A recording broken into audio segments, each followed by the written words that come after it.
sorry for bringing you back here once again. Some topics are best discussed in private. Is this about the imposter? That's right. I have to say, Traveler, I'm very surprised you noticed the difference between me and the imposter. Yes, this mark. Perhaps it's where it all began. Ooh, sounds like the beginning of a big story. Keep going. Well, I can't deny that what I'm about to say does sound like something from a children's storybook. So, what do you think this diamond-shaped mark means? A tattoo?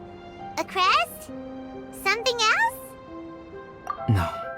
Consider it a birthmark. Have you ever seen an intricate glass ornament and wondered how it was made? Well, one method for crafting with glass is a technique known as glass blowing. Glass blowing is not a widely known art in Teyvat. For this reason, glassware made in this way is usually very expensive.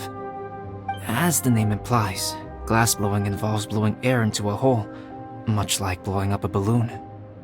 This type of glassware is known for having a pontal mark at the point where the blowpipe was inserted, where the hole was sealed at the very end. This mark is a sign that the item was crafted by a human hand. Sounds kind of amazing. It is a wondrous and beautiful art form. Alice says that these marks are seen as proof of the maker's fine handiwork, the only flaw in an otherwise perfect work of art. My mark is something similar to this.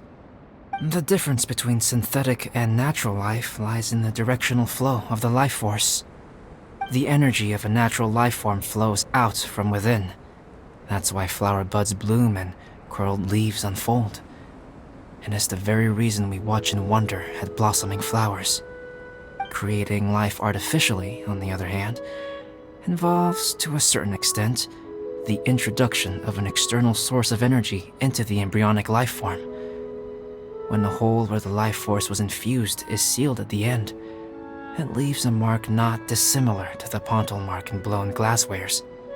The alchemical substance drips and spreads out in all directions, resulting in this rather ingenious diamond shape.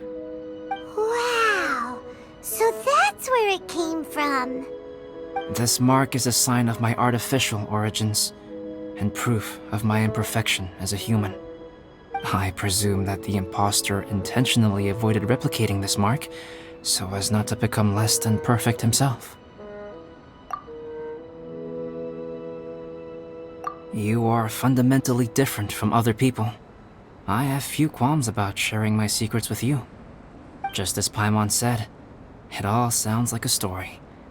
Even if you were to tell anyone else, they would regard it as nothing more than a tall tale. The transcendent and miraculous are not the only things to which human beings aspire. They pursue the everyday, the ordinary, to a far greater extent than I would have ever imagined. People like to believe that those who are thoroughly different from themselves could only ever exist in stories. It makes things much easier. Or, in other words, all the unfathomable things we've seen recently would make good material for a novel. I have friends who write novels. If they wrote this story, it'd probably be even more complex. Making up stories is easy. Even Paimon can do that. Oh. I didn't know you had that kind of talent. Paimon's the best guide in Teyvat. Making up stories is a piece of cake. In that case, how about we have a storytelling contest? We can base our stories on the events of the last few days. Sounds great! But we still have to help out the Adventurers Guild. I understand. Creativity is something that cannot be rushed.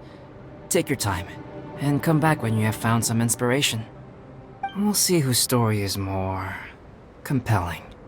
Deal! Okay, we'll regroup with the Adventurers Guild for now. Sure.